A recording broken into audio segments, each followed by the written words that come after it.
Good morning and welcome. I am Chair Ann Wheeler, Chair of the Board of County Supervisors.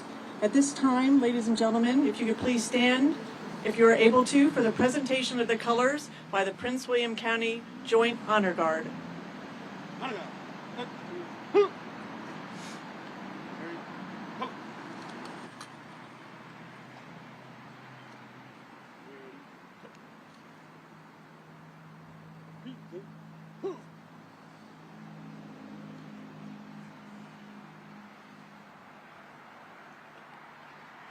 Please join me in the Pledge of Allegiance.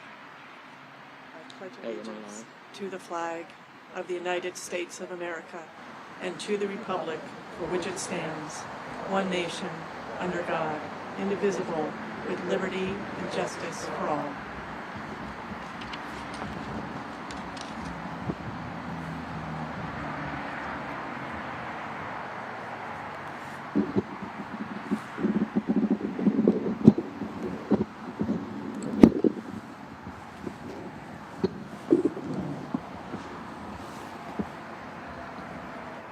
Oh, say, can you see by the dawn's early light what so proudly we hailed at the twilight's last gleaming, whose broad stripes and bright stars through the perilous fight o'er the ramparts we watched were so gallantly streaming, and the rockets' red glare, the bombs bursting in air, gave proof through the night that our flag was still there.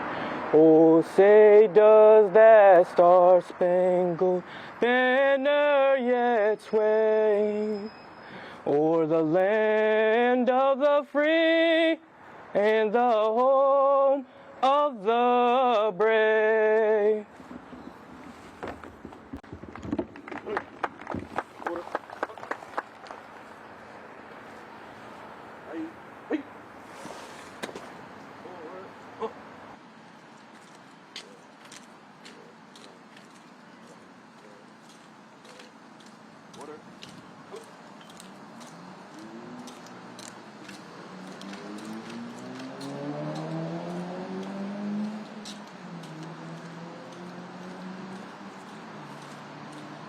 Please be seated. Thank you. And welcome again to this wonderful occasion of our very first celebration of Veterans Day in Prince William County and this ceremony. It's an honor to stand here in the company of heroes, veterans, and service members, spouses, their families, and civilian leaders who support our military. And I would be remiss if I didn't remember that this is the 246th birthday of our own Marine Corps, which we are so honored to have at Quantico right here in Prince William County. So happy birthday to the Marine Corps. Before we get started, let me take a moment to acknowledge some of the people in our Board of County Supervisors who are with us today and other elected officials. I will begin with Victor Angry, who you will, our Neabsco District Supervisor, who you will hear from later on. We also have Vice Chair Andrea Bailey with us today. We have Woodbridge District Supervisor Margaret Franklin, I saw come in. And with us today, we also have members of our, Clerk of the County, Clerk of the Circuit Court, Jackie Smith. Honored to have you here today, Miss. We also have members of our newly formed Veterans Commission, our Chair, Tom Gordy, who you will hear from later. We have Vice Chair Tim Parrish with us today. Mr. Donnell Johns is here. Dr. Vanessa Gaddis. Nancy Jean Louis. And Ms. Cheryl Lamar.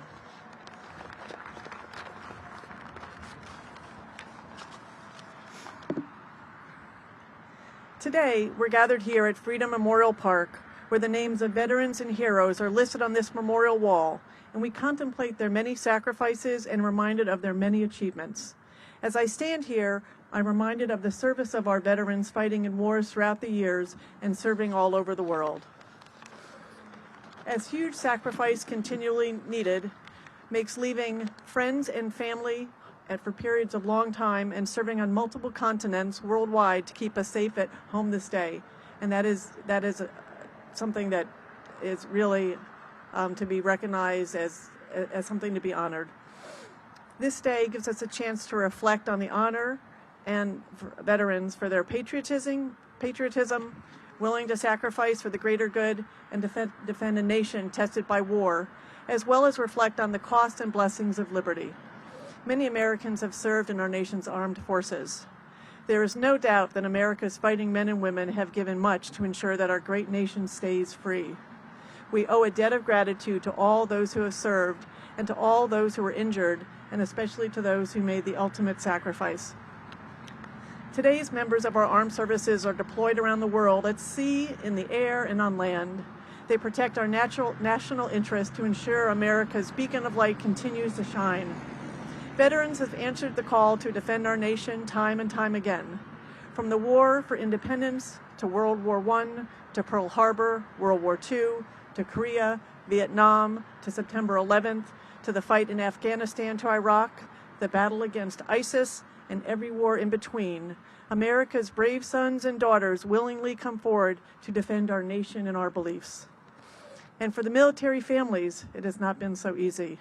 So as we thank those who serve, let us also remember our heroes on the home front. The nation's military forces could not carry out their duties without the critical support of their families and loved ones that they provide every day. We not only thank the veterans, but military families as well. And on a personal note, my father served in World War II, and he's since passed away, but he did not speak very much about it. And I will say I know from being around people in the military that being in the military is a transformative experience in many, many ways.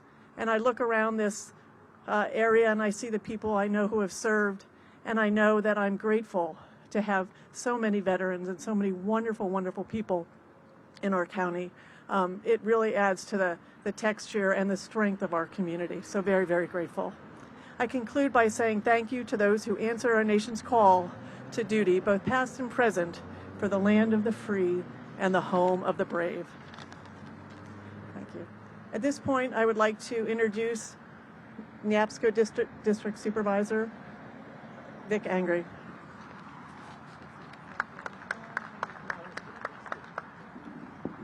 All right, good morning. How's everybody doing? First of all, I want to take a moment to recognize the Occoquan District Supervisor Kenny Bodie and the Coles District Supervisor Yesley Vega. I saw them come in. I want to recognize them both being here. And now let me begin, because if you know anything about a Sergeant Major, we're known for going off script, but I'm going to stick to the script on this one. And I'm going to start by saying, what a beautiful day. This is perfect for this event, for a first Veterans Day event for Prince William County. So let's get a round of applause for that, folks. Come on. All right. Madam Chair, thank you for the introduction. On the 11th hour of the 11th day of the 11th month, the fighting of World War I ended. The conclusion of that war was known as the War to End All Wars. On November 11, 1918, became a universally recognized day of celebration. The day known as Armistice Day was only honored veterans of that war, and in 1954, after World War II and the Korean War, it was renamed Veterans Day to honor all veterans serve America in defending democracy. So today we honor all veterans who unselfishly place their lives on the line for our freedom. Tomorrow will be my 10th anniversary of what I call being a civilian and attending these events of Veterans Day.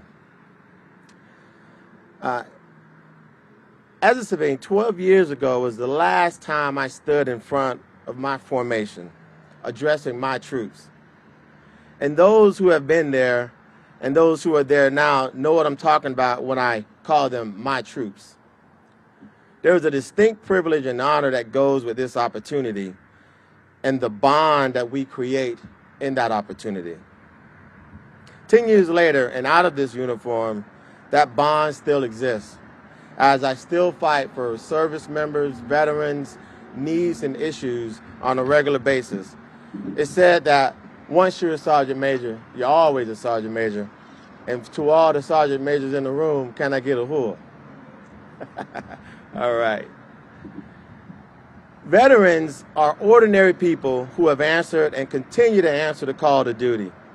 They have made huge sacrifices, leaving family and friends for an extended period of time. Veterans fought to protect our country, to maintain our way of life, and in many ways improve it. As we honor our veterans and remember their great deeds, let us also salute those who fight for our freedoms today as we speak. Most Americans profess to truly love our veterans, especially at gatherings such as this one on Veterans Day. And while their feelings are usually sincere, it is important to remember that veterans are defending us 365 days a year. The heroism that has been demonstrated time and again by veterans from the American Revolution to the global war on terrorism often goes unnoticed by those of us who enjoy the security that their sacrifice has provided. Our debt to these heroes can never be repaid, but our gratitude and respect must last forever. For many veterans, our nation was important enough to endure long separations from families, miss births of our children, serve in sub-zero temperatures or even extreme heat in the desert, lose limb, and far too often lose lives. And I want to bring this a little closer to home by telling you in my 23 years of service, I buried my mother, I buried my oldest brother, I buried many aunts, I buried many uncles, I buried best friends, and I buried brothers and sisters in arms. And none of that was easy, but all of that was necessary for the service of this country that we all provide. Military spouses have had to endure career interruptions, frequent changes of addresses, and disproportionate share of parental responsibilities. The children often have to deal with changes in schools, separation from friends, and hardest of all, the uncertainty of whether mom or dad will be coming home. Veterans don't ask much, and while not all veterans see war, all have raised their right hand knowing that day could come for them to join the fight. Veterans have given us freedom, security, and make no mistake, veterans has given us the greatest nation on earth. And it is impossible to put a price on that, ladies and gentlemen. I'm proud of the work the Board of County Supervisors has done this year in the establishment of our first ever Veterans Commission to go along with our first ever Veterans Ceremony. I think that's very appropriate. And I'm even prouder to introduce the chair of that commission, GORDY, Commissioner GORDY. Thank you all.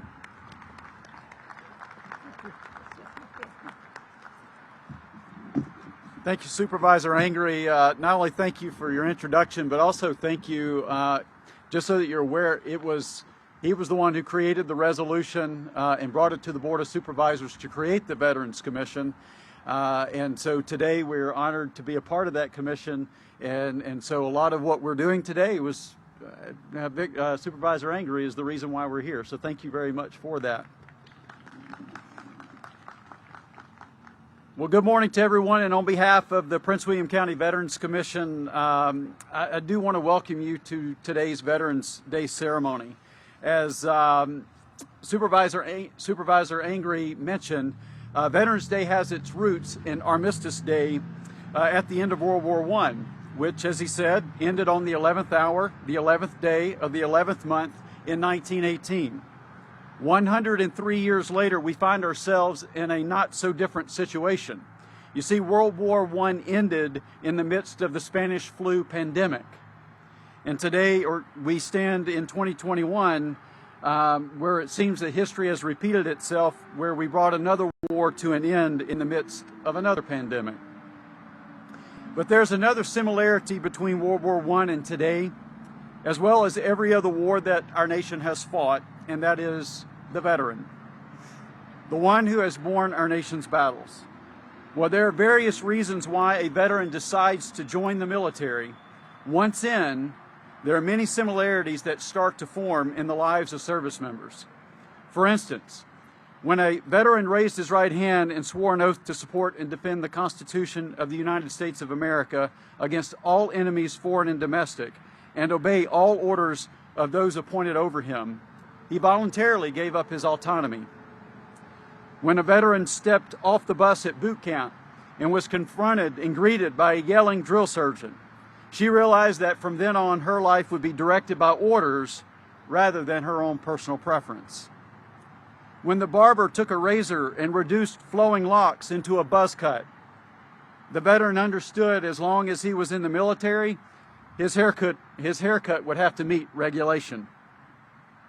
Then when the veteran was handed a sea bag with all of her uniforms, she knew that the only brand available for her going forward would be that of standard issue. When the veteran was being awakened at 3 a.m. on a rainy Saturday morning for a 10-mile hike with a heavy pack, an 8-pound helmet, a 7-pound rifle, and 50 pounds of body armor, it sank in that the option to sleep in and take it easy was a thing of the past. When the veteran boarded a ship or a plane bound for a foreign shore where a violent welcome waited, a lump in the throat formed as she realized that very well may be the last that she would see of America. And when the veteran entered the battle space with the threat of violence and death heavy in the atmosphere, he realized that life and death were on the line and that vigilance, his fellow warriors, world-class training, and prayer were the only things that would help him survive. But today we shouldn't just recognize our veterans by what they give up, but we also should recognize our veterans by what they give. You see, while veterans give up their preferences, their choices, their liberty, their freedom, time away from family, and sometimes their lives, it is through their sacrifice that they ensure that we are all able to peaceably enjoy our liberty, our freedoms, our time with our families, and our lives. Today in Prince William County, we are blessed to have about 42,000 veterans that are our neighbors. When you think about those who serve our nation and our nation's military, it's less than 1% of the people, of our citizens, that raise that right hand to take that oath. And it is that 1% that bears those battles on behalf of the other 99%. There's also another interesting statistic about those who join the military. About 80% of those who join the military today come from a family with another service member in it, which means that our military is simply becoming a family business. And so it's not just a service member that we recognize. It may also be their father, their grandfather. It might be a brother or sister or mother that is also in the military with them. And so what happens, though, as we tend to see more and more of our veterans being aligned to a military family and the rest of the nation that doesn't serve, there could be a gap that starts to form between the understanding between what military service is and what the rest of society understands of that service. But due to ideas such as the establishment of a Veterans Commission in Prince William County, we can take the step forward to ensure that we do not allow a gap within Prince William County to exist between our military community, those who currently serving and those who have left the military and joined us in civilian service. And so as the Veterans Commission, our job is to help look for opportunities where we can reduce that gap and ensure that all of our veterans, regardless of where they find themselves, that they are recognized and that they are honored for their service through the way that the services that we offer them here within the county. So in closing, as we honor our veterans in 2021, let us do more than often offer a token of esteem and just utter the words by saying, "Thank you for your service." But rather let us live with mutual respect for one another and commit ourselves to preserve the peace between each other that so many have sacrificed so much to give. Thank you all for being here today. God bless our veterans, and God bless the United States of America.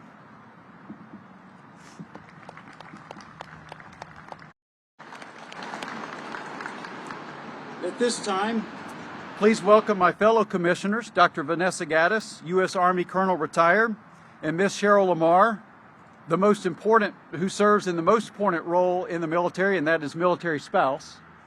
And they are going to present our wreath today.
So much for coming out today. This concludes our ceremony, but please know that we're grateful that everyone was here, and we're grateful for all the veterans and all the active military that we have in Prince William County. We are very lucky. Thank you.